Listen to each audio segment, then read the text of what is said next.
Rangers, longevity lifestyle designers. This is Zach here with secretsoflongevity.com. I'm up here at my family's cottage enjoying the amazing scenery, sun, and having some R&R. And behind me here is a big patch of dried out blueberry plants. The brown stuff in behind here.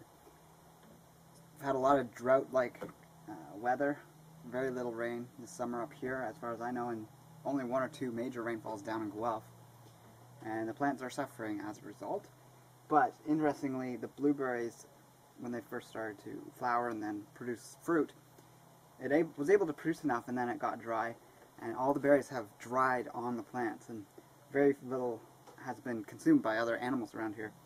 So I'm going to actually be harvesting a lot, and they're almost like pre-dehydrated, so I'll be able to store them for a long period of time.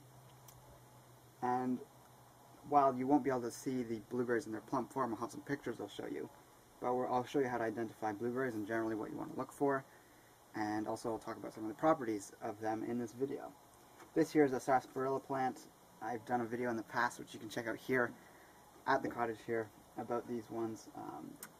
This one's doing a little better. Obviously its roots go a little deeper, but it hasn't even produced berries this year, whereas this one behind me has, but it hasn't finished producing them. They've just been stuck in the green phase. So it's really unfortunate that so many plants are suffering, but you know, that's what happens with wild foods. They get stronger as a result. Probably next year they'll have very hardy offspring in terms of other plants that may come from these plants if they go to seed next year, or if the seeds from this year actually make it and produce plants. But yeah, blueberries are in the vaccinium family. So vaccinium is the word in which we've got the word vaccine from. I have no idea why they chose to use that word for the word vaccine, meaning the things that doctors inject you with that have all sorts of horrendously unhealthy preservatives in them. There's really no relationship in terms of the benefits of blueberries and other berries that are in this family compared to these atrocious medical technologies that, in my opinion, are not worth it in virtually every case. There are unique cases where a vaccine might be warranted, especially if it doesn't have thimerosal and these other things in it.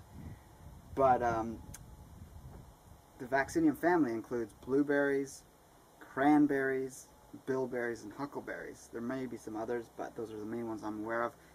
And really the only major difference between them, well, obviously flavor, and there's going to be different quantities and types of antioxidants in them, but the color is the major factor in which you can sort of see the differences. Cranberries obviously red, blueberries generally are blue, but you can get some very light blue ones, some very dark blue ones that are almost black. Some are very pale purple, almost like a pastel-like purple color. Some bilberries are actually blue like blueberries, and I believe some huckleberries are dark blue as well, but huckleberries tend to be almost black. And there's other things about them that you can learn if you want to be really proficient at identifying exactly what plants it is. You need to get a guide to look at, you know, the differences in what the leaves look like, etc. But overall, a way to know that a berry is edible or not, and this extends beyond just the family of vaccinium, but there's going to be a crown on the berry. And what I mean by crown is in this picture here, hopefully it shows up on the camera, is this portion here, almost like the nipple of the berry. I'd call it the belly button, but I believe the belly button would be where the stem attaches to the berry. This crown, which is just sort of like a jagged protrusion of flesh, is, well, it's the crown. And if a berry has that, it is edible, no matter what species. There's plenty of species of berries that don't have that are edible, but there are no poisonous berries that have that crown. So that's one thing that you could keep in mind. If you see that on a berry, it's edible. It doesn't mean it's going to taste good. It doesn't mean it's going to be that nutritious, but it is edible. And this is, I believe this is the the velvet leaf blueberry. So it's unique in that it's very pale blue. These ones you can see are purple. They're not fully ripe, I don't think. So more or less the blueberries look somewhat like this. This is the bog blueberry. It's still going to look different again, but they don't actually have a picture of the low bush blueberry, but that's what it would be there. That's a drawing. And we're going to have a close-up of some of the blueberry plants when I go out back here to the ones that are still not totally dried up. But obviously you know what a blueberry looks like. The wild ones are always going to be much smaller and more, usually pack more of a punch in terms of the flavor. And the wild varieties of any plant are virtually all across the board going to be better than the cultivated variety. There's over 35 different types of vaccinium species of plants in the wild that have been identified. But of course, hybridization and crossbreeding occurs especially in agricultural settings, and there's obviously at this point over 100 different types of vacciniums when you include all the different types of cranberries. And I apologize for the wind here if it sounds a bit muffled on the camera. Cranberries, blueberries, look at any of these in stores, they have different varieties that have been altered in ways to make them more appealing to the public. So this is a patch of blueberries that have been all dried up just outside of our main cottage here, just at the front door. But there are a few berries on the bushes. Let's see if I can find some. There's one little one in there, and you can't see that one. There's some over here that'll be more visible. They just like almost like little dried up rocks, little pale blue things.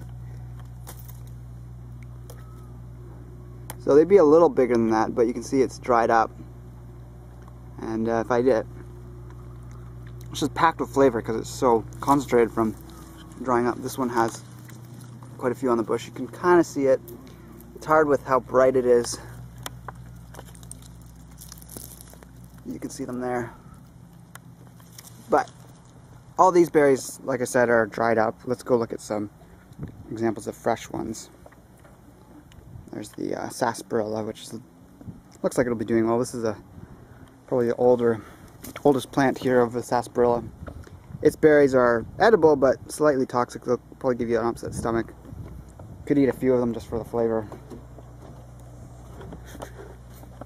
And if you want to know a better video in terms of identifying blueberries and huckleberries, Green Dean has done a great video recently which kind of inspired this video. So I'm going to stick a link to it right here if you want to check out his video, which is a very educational one. It was great. Here's another little spot where there's some blueberries.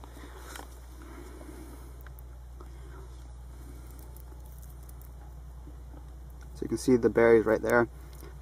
They're not quite as pale as they look on camera, I don't think, because it's just that it's such a bright sunny day here that they've really, they look a little washed out.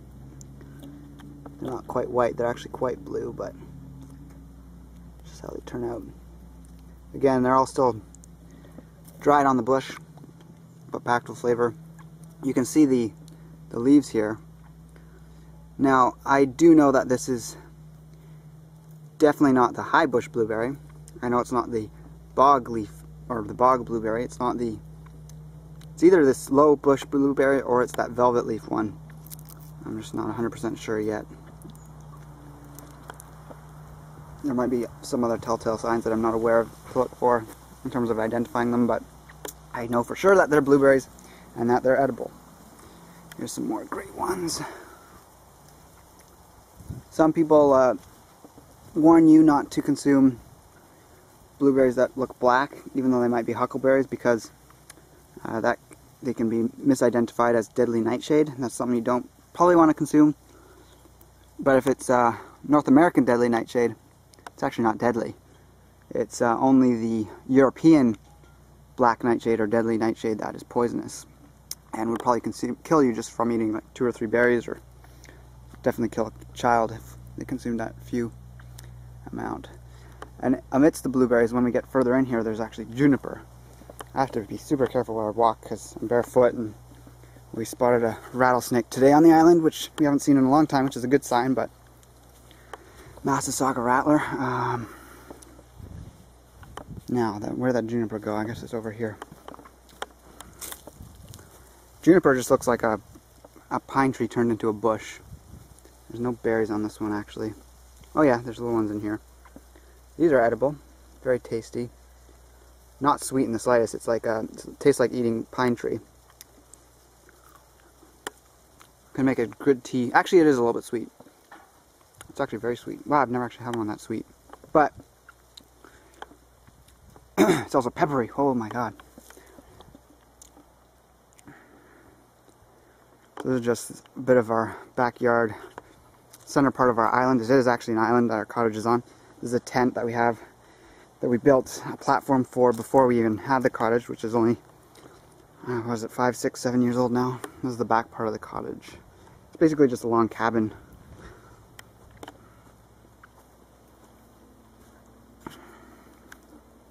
Little barbecue. There's 3 bedrooms in the cottage. You can have family and friends. And there's a bunch of blueberries back here too. Like our whole island's covered in them. It's mostly just pine trees, blueberries, and juniper berries. So it's 3 things I love to harvest: juniper berries, blueberries, and pine pollen when it's the season. I wasn't up here for pine pollen season, unfortunately. But these are the characteristic, what do you call them? Georgian Bay pine trees, where they have like that, it looks like they're blowing in the wind even when it's not blowing wind. And right now the wind, actually if I were to go up front, you can kind of see it. If I go through the cottage here, this is just a little sort of central eating area.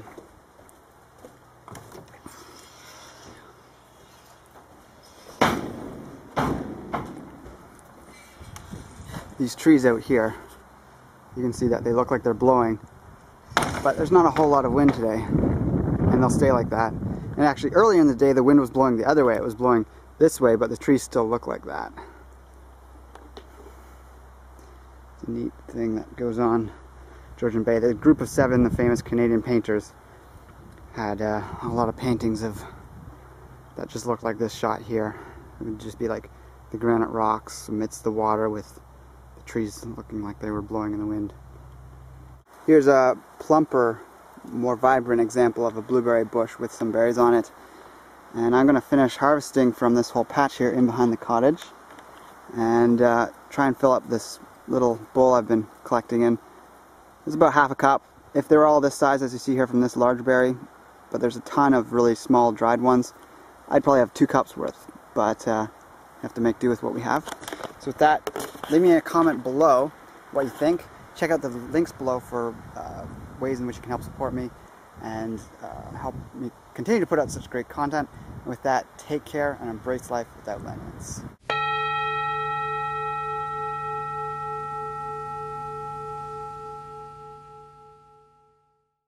Hello, Kindred Longevity Lifestyle Design. Every time I start the video, the wind picks up.